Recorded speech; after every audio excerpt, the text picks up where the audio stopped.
Good afternoon, everyone. It's great to be back with you at our next Google Hangout.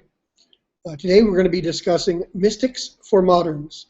I'm talking about mysticism, but more importantly, we're going to be meditating on a number of passages from great mystics and sharing what we receive from those. So I certainly very much appreciate everyone's participation, and we'll get started.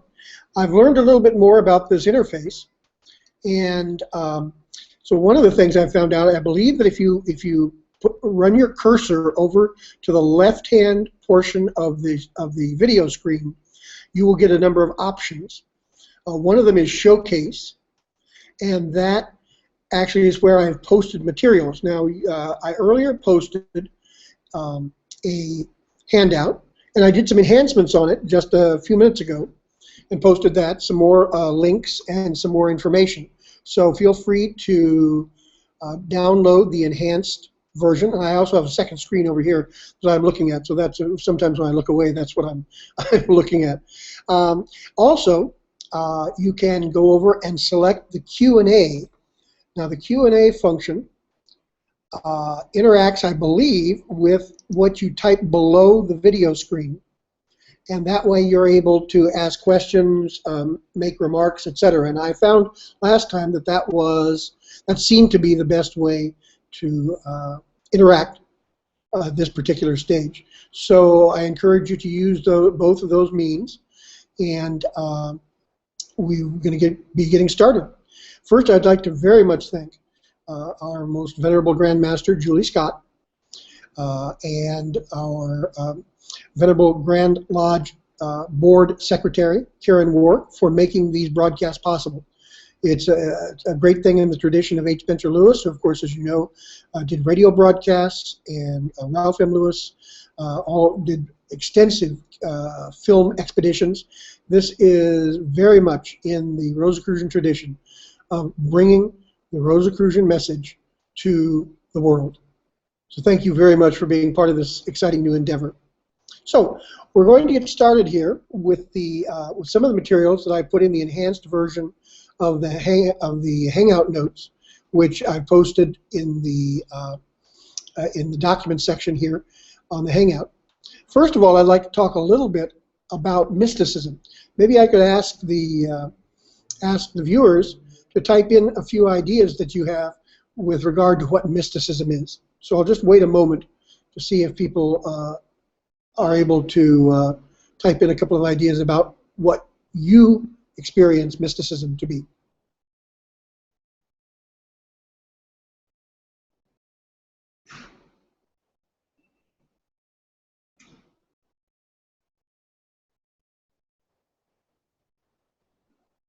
Okay, you may be getting used to the interface as well. So let me go ahead and get started with a couple of ideas, and please feel free to type in your own ideas and thoughts. Mysticism it's related in Greek to the word mysteries, and as you know, the mysteries were the initiations in the ancient mystery schools. Ultimately, it comes from the Greek word muo, which means to be silent, because, of course, one must be silent on the mysteries. The secret cannot be conveyed from one person to another. Each person has to experience it through initiation. Perhaps that might be through a physical initiation, or it might be a cosmic initiation. But this is how truth is conveyed. Now, the mysticism, a related word, as someone has just said, the study of techniques to understand the unknown, and that certainly is a very good, is part of mysticism. At base, mysticism is a set of practices, a life, if you will, of accessing or communing with the source of all directly, without intermediaries, usually through meditation, prayer, etc. And so the mystic may be part of an organized religion, or may be part of an organized spiritual group, But the mystic communes directly with the source of all, the divine, however you define the divine to be. And so I say I'm seeing responses here to understand the mysteries. Thank you. That's excellent. Thank you. The study of the natural laws that govern all. Yes, and of course, Dr. Edwards has a wonderful book on that, which is in the enhanced notes. And mysticism is connecting to the divine and or the inner voice. Yes, absolutely. Because, of course, when we talk about connecting to the divine, we often use the metaphor of up. But we just as well could use the metaphor of within, because that's the inner voice. We are all manifestations of the divine. And so therefore our inner voice is certainly the divine speaking to us, just like one might think of something coming from above. And I see other thoughts here, experiencing the divine directly. Yes, absolutely. And pursuit of the direct experience of our source. Yes, excellent, excellent. Couldn't say it better myself. So in the enhanced notes, I've given you some definitions of mysticism that have come from modern sources, and I've also listed a number of books on mysticism from the Rosicrucian order that I think you will find very useful, and also a very interesting MA thesis from the California Institute for Integral Studies. There's a friend of mine that did a master's thesis some years ago. He is certainly a mystic himself, and it is Profiles of Catholic Contemplatives, a study of the practice of the Jesus Prayer in psycho-spiritual transformation. And what he was researching and finding is that a life of mystical work actually transforms us physiologically, spiritually, etc. So it might be a little difficult to get your hands on that thesis, but the California Institute of Integral Studies is a great school, and I'm hoping that they can make that available. I have another response here. Sometimes it's called a still small voice. Yes, certainly an analogy from the Hebrew Scriptures, and this is absolutely correct, all of these. So it sounds like we've got a group of people who are pretty experienced in mysticism here, and that's excellent. So I think we can go ahead and begin. You know, as I mentioned in the preface to the handout, knowing about something is fine, intellectual knowledge, but far more important is direct experiential knowledge, which we call gnosis. A number of languages, like Spanish, have a distinction between the two kinds of knowledge. In Spanish, you would say saber, for knowing about something, and conocer, for having direct experience. So I say, I know New York City, or I know San Francisco. So I have direct experience of these places. Whereas I would have to say I know about Boise, because I've never had any direct experience of Boise.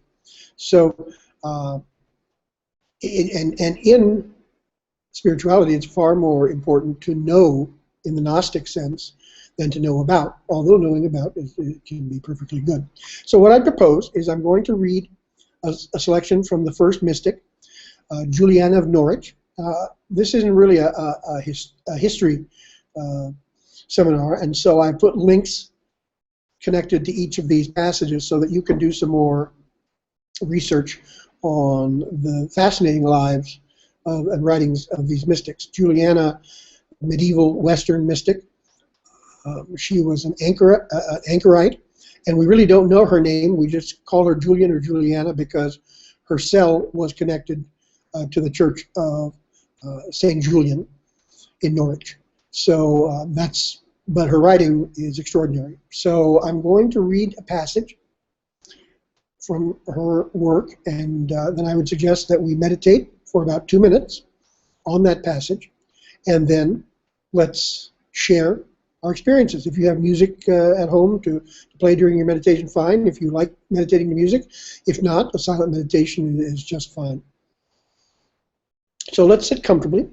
You know, Rosicrucians usually sit comfortably and sit with their feet flat on the floor, slightly apart, hands unclasped in the lap, and begin taking 3 deep breaths.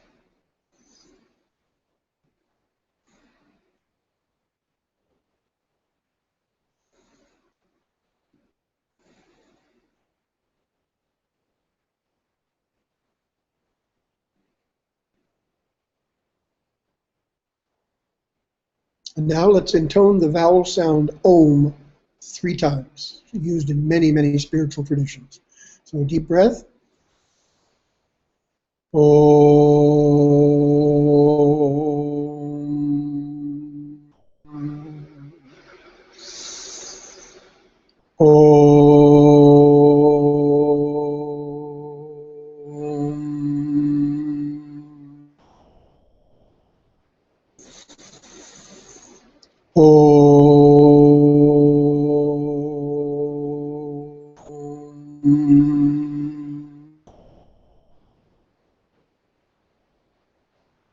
And here are the words of Juliana of Norwich. It is a characteristic of God to overcome evil with good. Jesus Christ, therefore, who himself overcame evil with good, is our true mother. We received our being from him, and this is where his maternity starts. And with it comes the gentle protection and guard of love, which will never cease to surround us. Just as God is our Father, so God is also our mother. And he showed me this truth in all things, but especially in those sweet words when he says, "It is I." As if to say, I am the power and the goodness of the Father. I am the wisdom of the Mother. I am the light and the grace which is blessed love. I am the Trinity. I am the unity. I am the supreme goodness of all kinds of things. I am the one who makes you love. I am the one who makes you desire. I am the never-ending fulfillment of all true desires. Our highest Father, God Almighty, who is being, has always known us and loved us.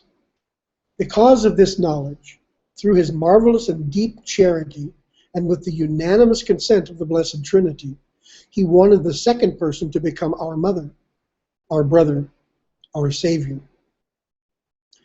It is thus logical that God, being our Father, be also our mother. Our Father desires, our mother operates, and our good Lord the Holy Ghost confirms. We are thus well advised to love our God, through whom we have our being, to thank him reverently, and to praise him for having created us, and to pray fervently to our mother, so as to obtain mercy and compassion, and to pray to our Lord the Holy Ghost, to obtain help and grace. I then saw with complete certainty that God, before creating us, loved us, and his love never lessened and never will. In this love, he accomplished all his works, and in this love, he oriented all things to our good. And in this love, our life is eternal. With creation we started, but the love with which he created us was in him from the very beginning. And in this love is our beginning. And all this we shall see in God eternally. Let us meditate on what we've heard.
Sorry, I have the I had it muted.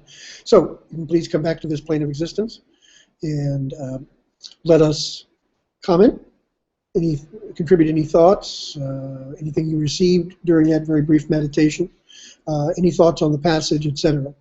I might just start off by saying that certainly each mystic uses the vocabulary, the shared vocabulary of their own spiritual path.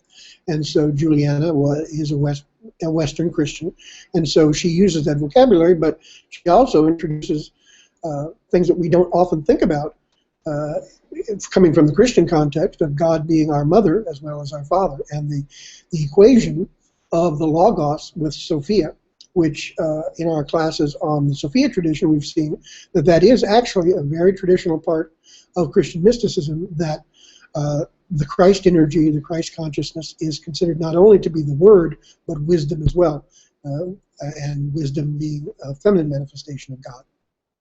So please type in your comments, thoughts, and I'll share those with you over the next few minutes, and then we'll be moving on to the next passage. So I'd be happy to hear what people experience with this regard, in this regard, with this lovely passage from Juliana of Norwich.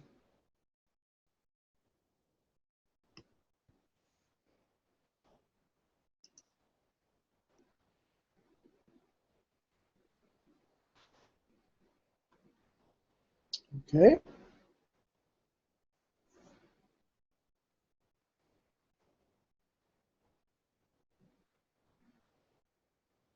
I'm waiting for your thoughts and comments. There we go. Okay. One of our participants wrote in saying, an introduction to the divine feminine is what I feel, and certainly that is true. We do workshops on the divine feminine, the Sophia tradition, etc., and it certainly is that from a medieval Western mystic of all things. So these are not ideas that are some kind of New Age, 21st century phenomenon or 20th century. These are quite ancient and certainly always part of our Rosicrucian tradition. Okay. Now another one of our participants writes in and says, "Our father desires, our mother operates. Isn't this a bit similar to Kabbalah, Chokhmah, and Bina?" And certainly it is.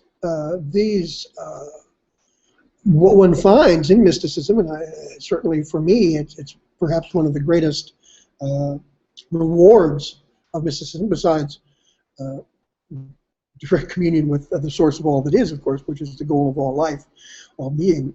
But one of the rewards is that one actually gets to the center. I like the analogy of going to the heart of the matter. When one reaches that point, one finds initiates of all other paths there, because there is only one source. So absolutely, I definitely would see the Kabbalistic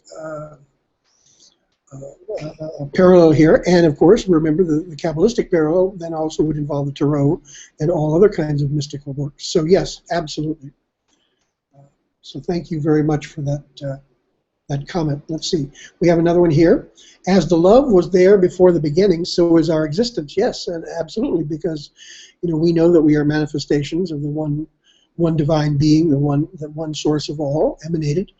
And so yes, we have been loved from the beginning, and we are part of that. Okay. We've got somebody at the door. Just hold on, please. It's live TV.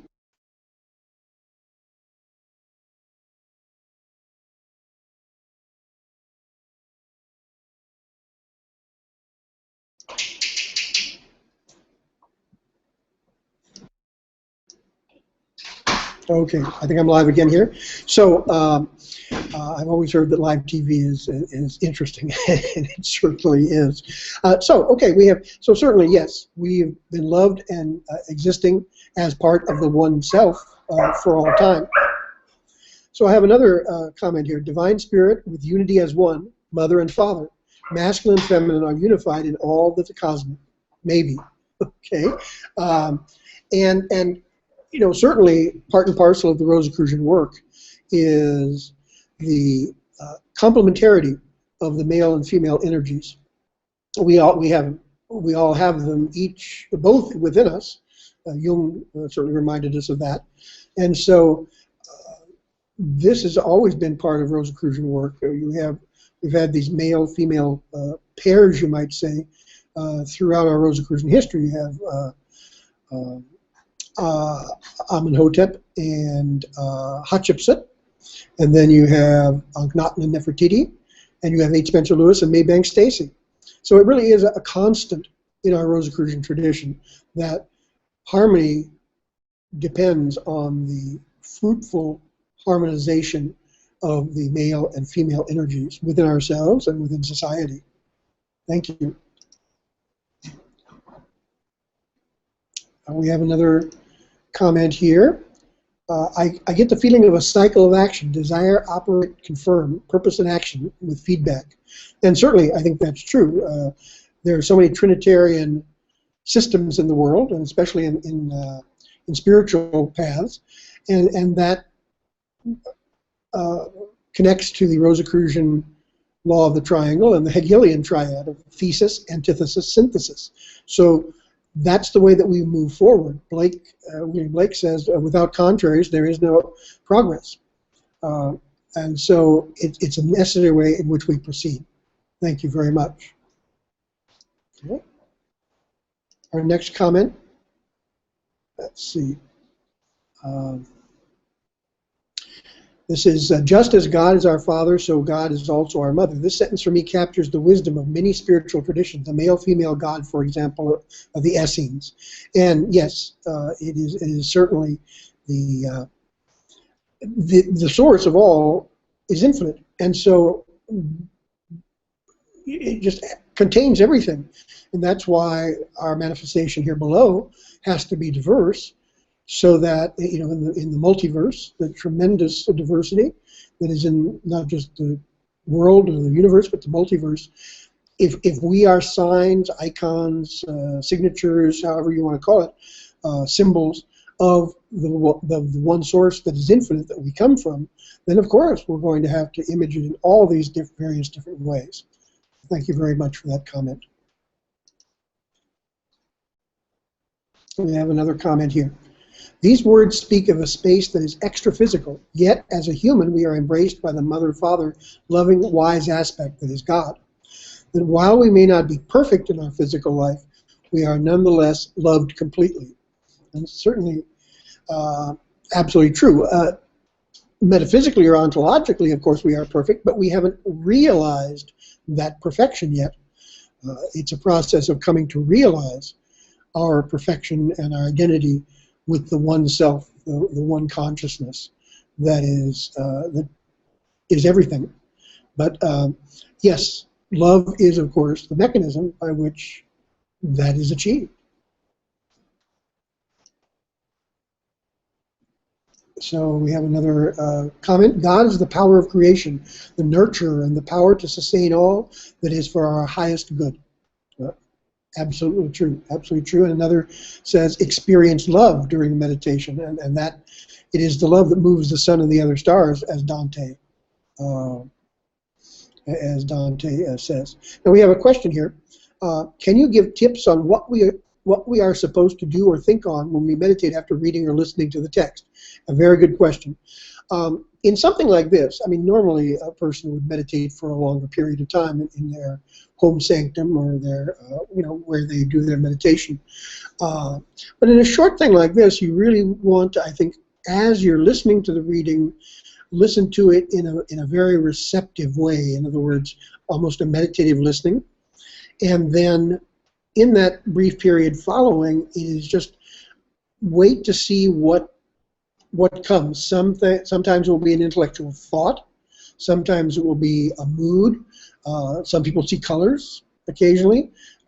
It's however that passage and that spiritual message manifests itself to you, and then you share what you would like to from that passage. So we'll do one last one, and then we'll go on to the next. Passage.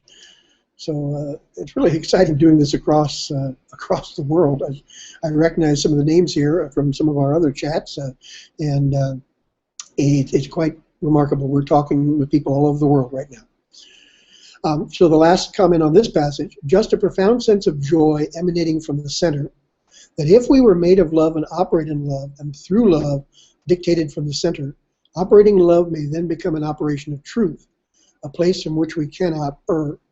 And that certainly is true. And it's the what Augustine, one of the African mystics, North African mystics, said, ama Deum et fac quod vis, in Latin, which is love God and do what you will. Because if you are united to the one source in love, then your will is going to be united to what we would call the cosmic will or the divine will. And therefore, we can do what our own higher self truly wills. So that's great. Let's move on now to our next passage. We probably won't get through all the passages today, but that's fine. This is kind of an experiment, and hopefully you will then be able to continue meditating on the works of mystics. And then, of course, the goal is to move on to your own practice of mysticism. The Rosicrucian path certainly teaches a number of ways of doing that, and many other paths do as well. So the next section is from the Tao Te Ching. The spelling, the Western transliteration of Chinese has changed over the years, and so this passage uses some of the older spellings, but I also have given some of the new spellings. It is attributed to Lao Tzu, which means the old sage, and this is a passage that is the beginning of this monumental work, the Tao Te Ching. Notice, by the way, that Tao is pronounced with a D. That's why now in modern orthography it is spelled with a D, which is only logical. So let me read this passage, a brief one, and this is from a wonderful source, by the way, on the internet, sacredtexts.com, a huge repository of sacred texts from around the world. So let us again sit comfortably. We are still in the meditative state generated by our ohms. Let us sit comfortably and listen meditatively to the beginning of the Tao Te Ching. The Tao that can be trodden is not the enduring and unchanging Tao. The name that can be named is not the enduring and unchanging name. Conceived of as having no name, it is the originator of heaven and earth. Conceived of as having a name, it is the mother of all things. Always without desire must we be found. If its deep mystery we would sound. But if desire always within us be, its outer fringe is all that we shall see. Under these two aspects, it is really the same. But as development takes place, it receives the different names. Together, we call them the mystery. Where the mystery is the deepest is the gate of all that is subtle and wonderful. Let us now briefly meditate on these words from the Tao Te Ching.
So, dear friends, let us once again return to this plane of existence, and please begin to type in your comments and your thoughts on this passage.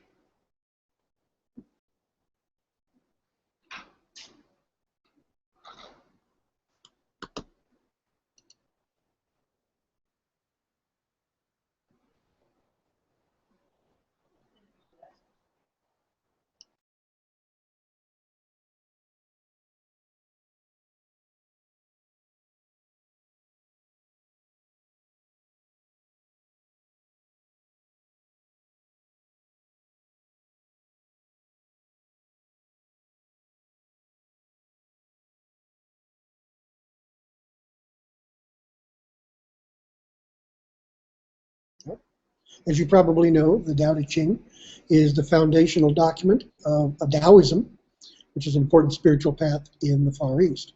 So we have a comment here.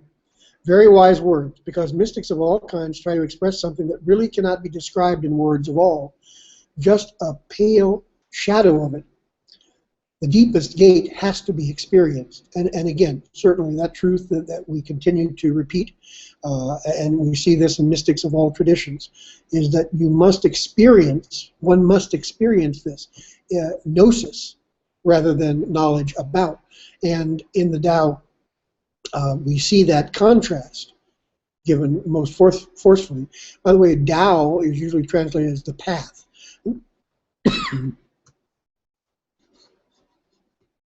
Pardon 1 second.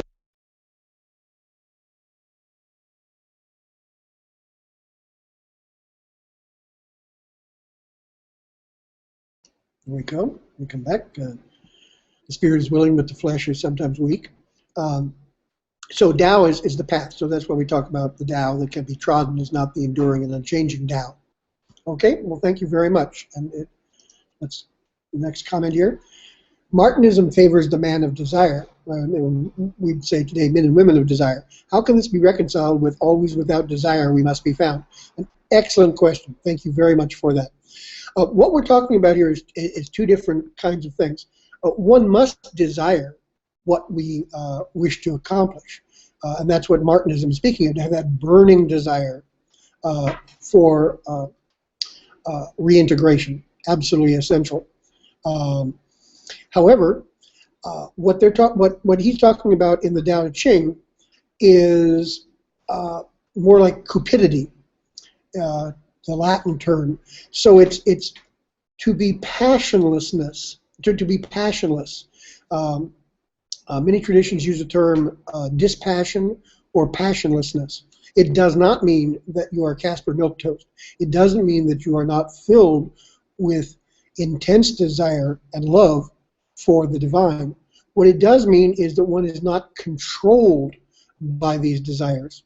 The image I like, being from California, is surfing. Those huge waves, incredibly powerful. However, a surfer knows how to ride the waves rather than being bowled over by them. And so in the same way, we channel our desires, emotions, feelings, etc., in an appropriate and mystical path, so that we have mastery of self, we have mastery of life, and so we use that energy to move forward. So I think that's what the distinction between those two is. So that it's interesting that one could actually be desirous in a dispassionate way. It's kind of like a Zen koan, but I think it's certainly true.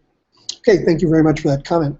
The next comment is, theologians argue that mystics speak the same language, and absolutely correct, because mystics prescind from the level of doctrine and dogma, which is what theologians argue about. Rather, mystics simply, as the saying goes, go to the heart of the matter, and we are able to pierce through that. And that's why I certainly think, while theology is a perfectly good endeavor, I spent a lot of my life doing it, but mysticism ultimately is more important. As you know, the renowned medieval Western theologian, Thomas Aquinas, at the end of his life, who was also a mystic, by the way, and wrote beautiful mystical poetry. He said, burn it all, meaning all of his theological work. It's straw. What was really important to him was what was in the heart. Thank you.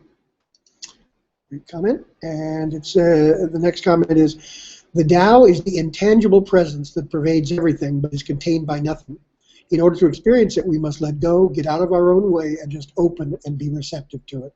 Absolutely correct, and a perfect phrasing of what the project is.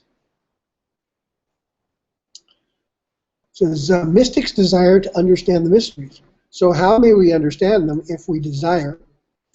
Well, again, I think we might have addressed that in the previous, that one must be filled with desire in the sense of love, a desire for divine love, union with the source of all, however we conceive that to be. But one is not carried away by the waves of emotion, etc. And that's really, I think, what the Tao is speaking of here. Let's see. We have, and I'm probably not going to pronounce these Vedic words entirely correct, but I think the person is commenting on what we talked about, passionlessness. This is called Vairagya in Advaita, non-attachment. So I apologize for mangling the Vedic words. I apologize for that. But yes, that certainly is quite true. It's the same concept.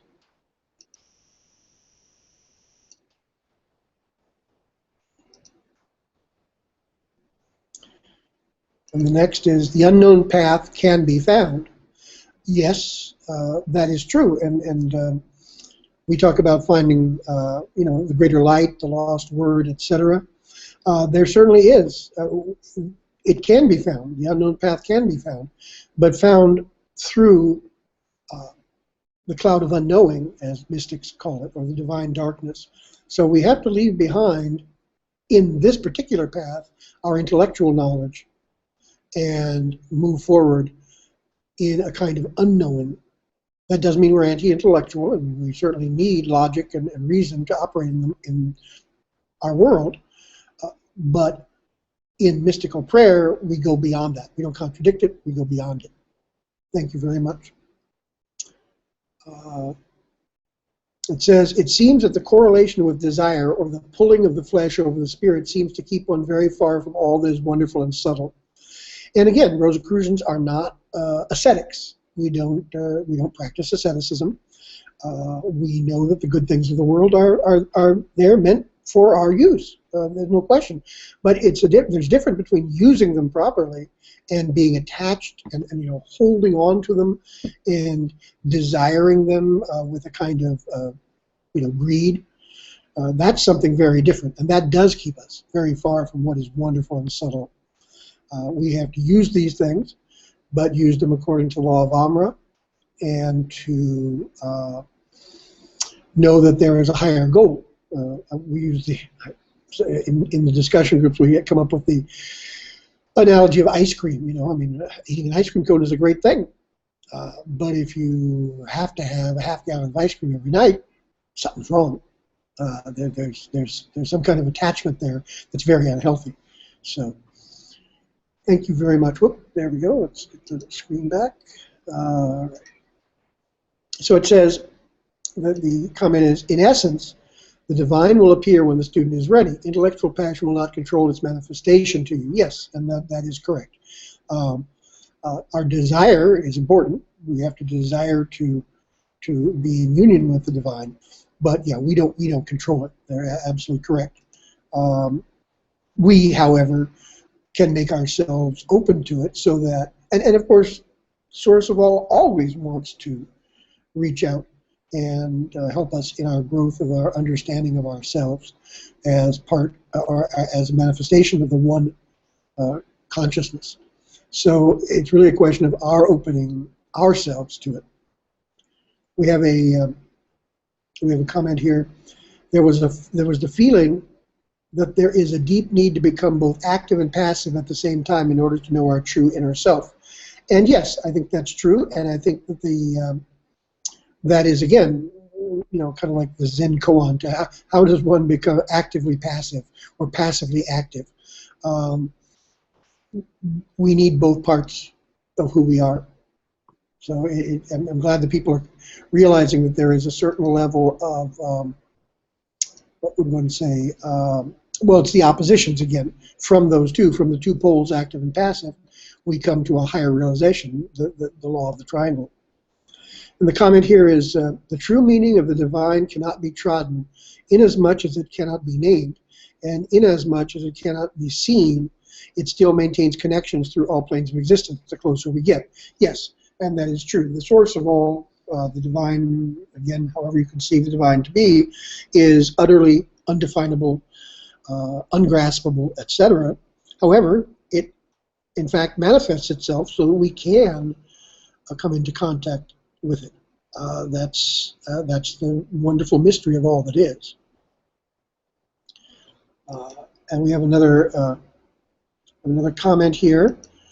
Maps, in parenthesis, symbols are useful, but not to be confused with the territory, and that is absolutely correct.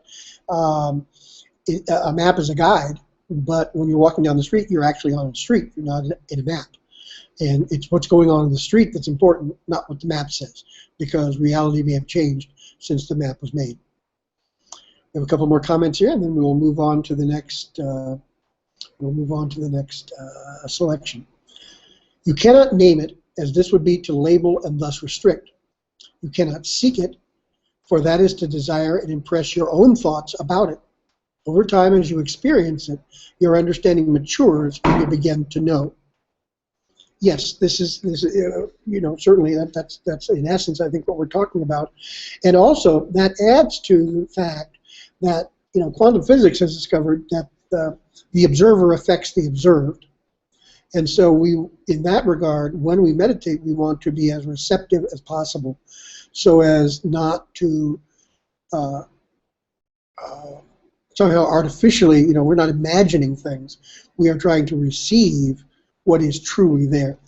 Thank you very much. I think that's an excellent way of putting it.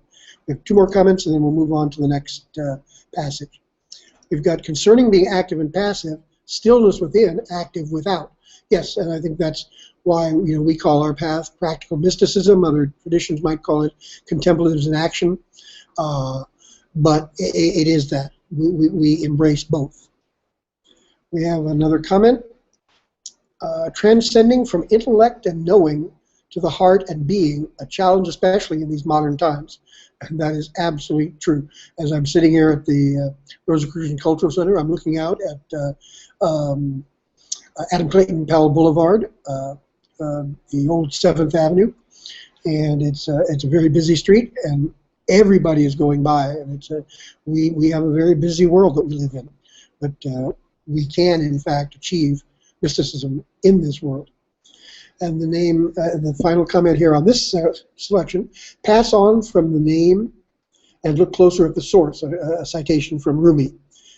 Yes, absolutely. We're not interested in naming the source. That would be foolish. We're interested in coming into union with the source.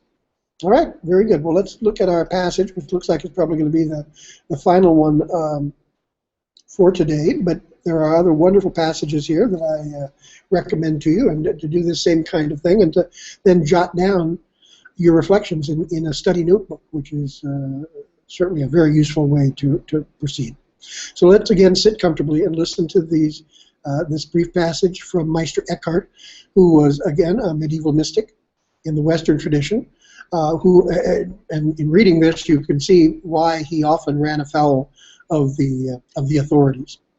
So please sit comfortably, and we will listen to the words of Meister Eckhart. In similar fashion, our salvation depends upon our knowing and recognizing the chief good, which is God Himself. I have a capacity in my soul for taking in God entirely. I am as sure as I live that nothing is so near to me as God. God is nearer to me than I am to myself. My existence depends on the nearness and presence of God. He is also near things of wood and stone. but they know it not.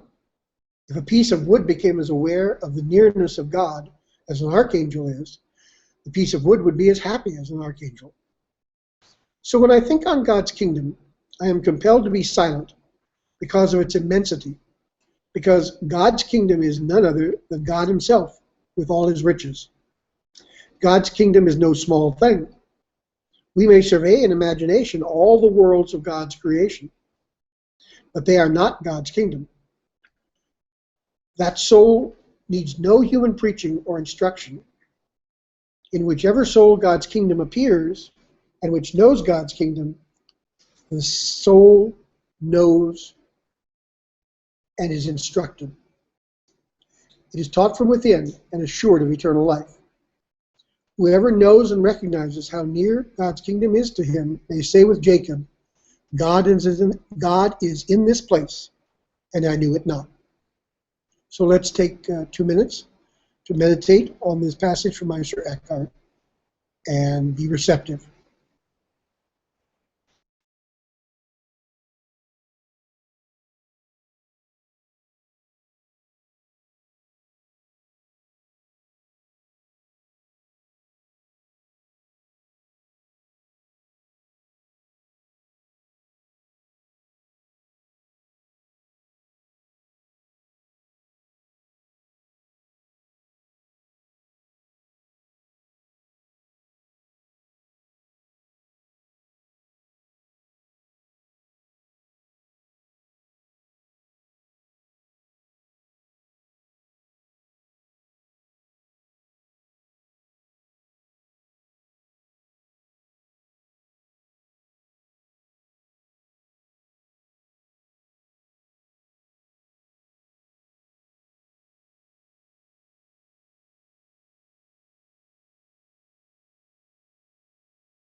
So let's resume and see what we have received during this passage.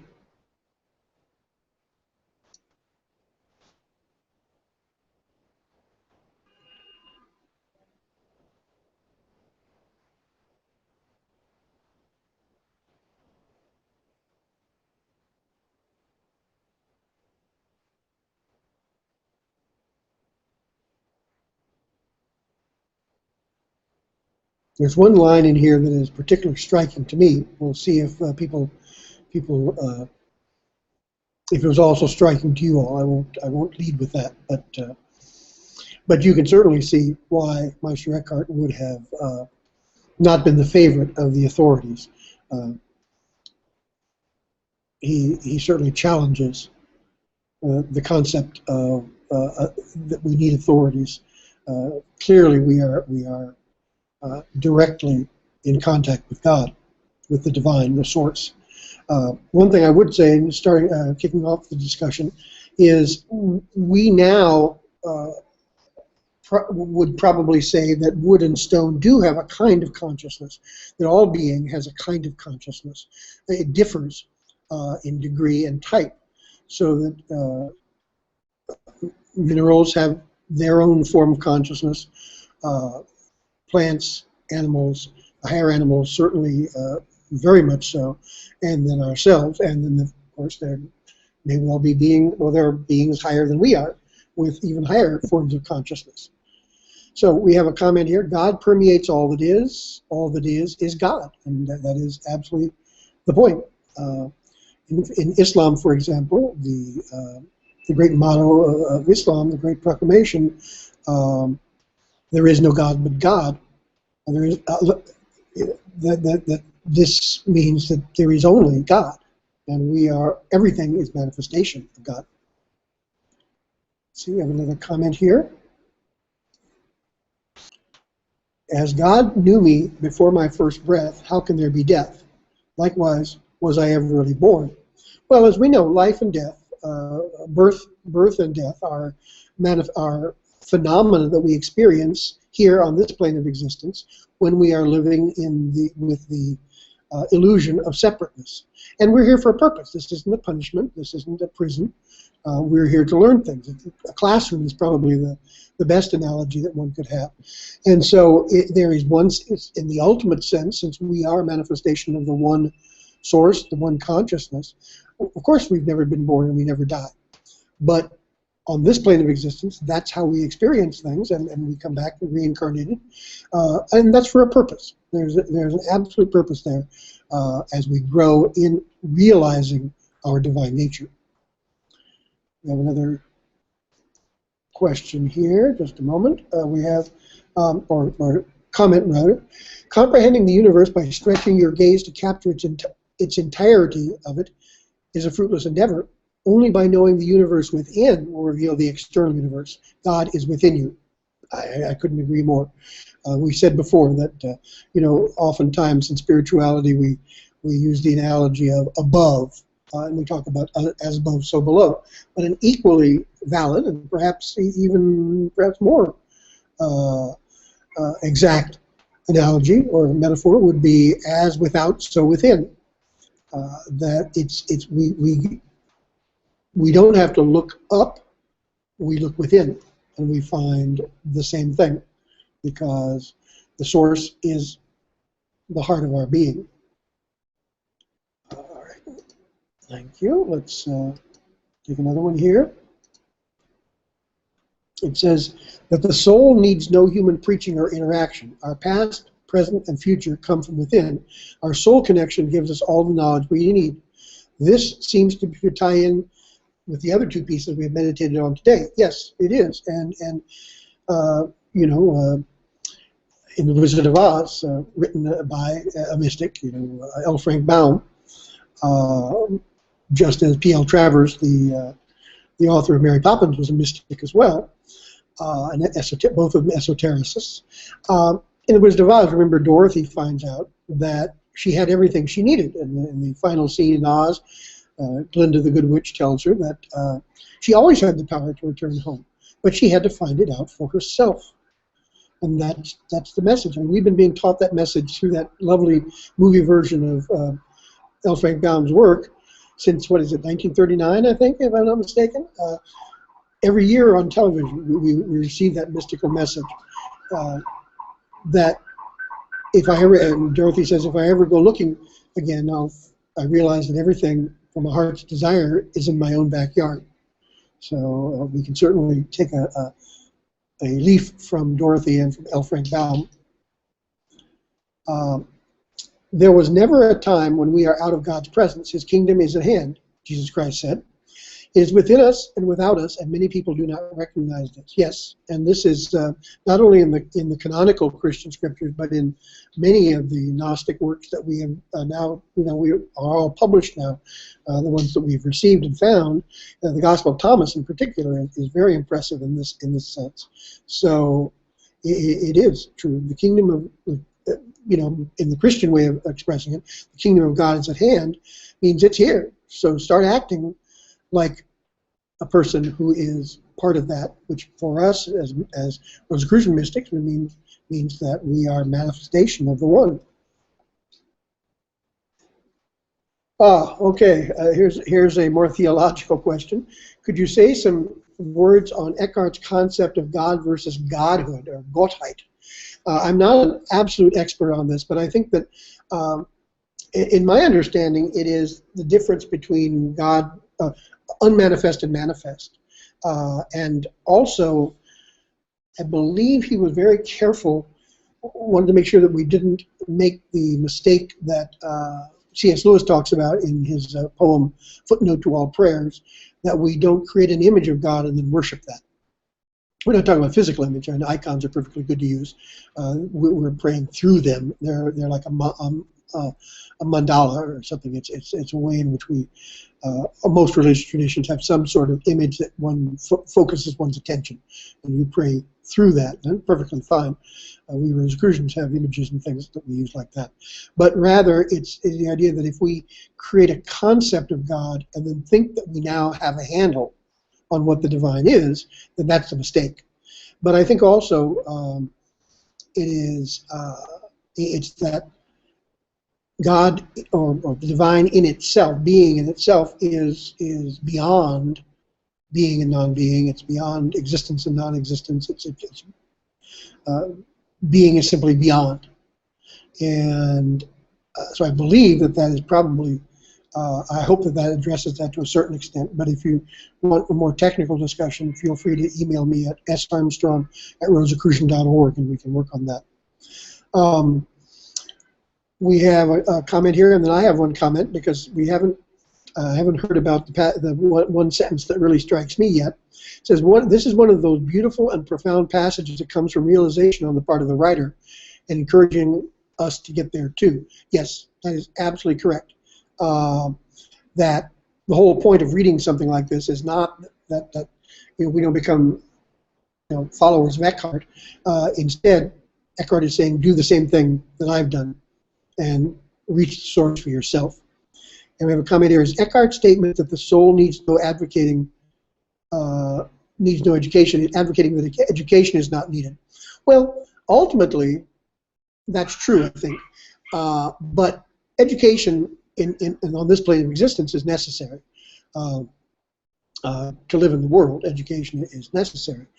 But ultimately, nothing that we read or study is going to guarantee our union with the divine or the source of all. It is doing it. Like the Nike motto, just do it.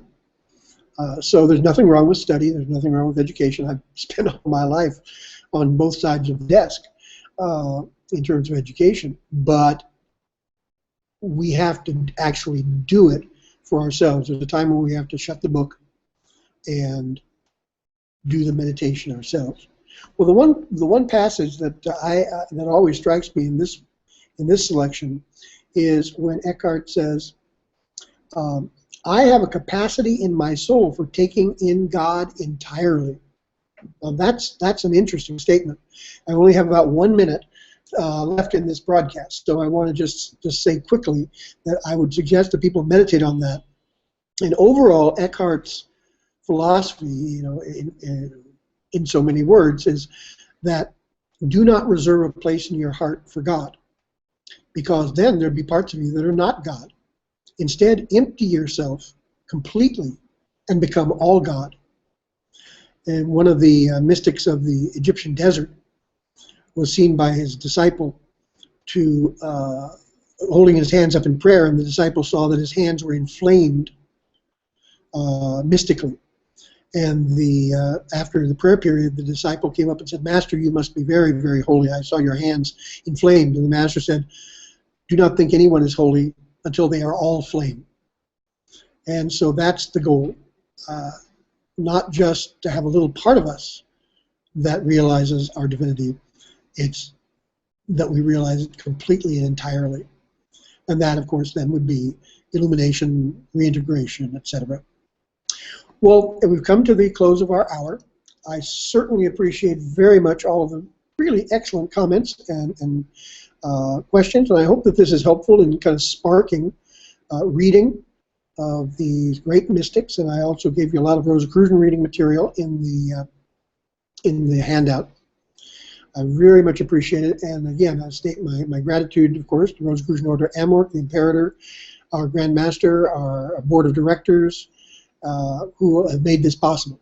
And it's a great way of continuing the tradition of the Rosicrucian Order, mysticism for everyone, practical mysticism. Thank you all very much, and peace profound. And this text, or this broadcast, is now going to be available on YouTube. And I believe that the texts stay up there. I think if you're listening to it, you can access the texts.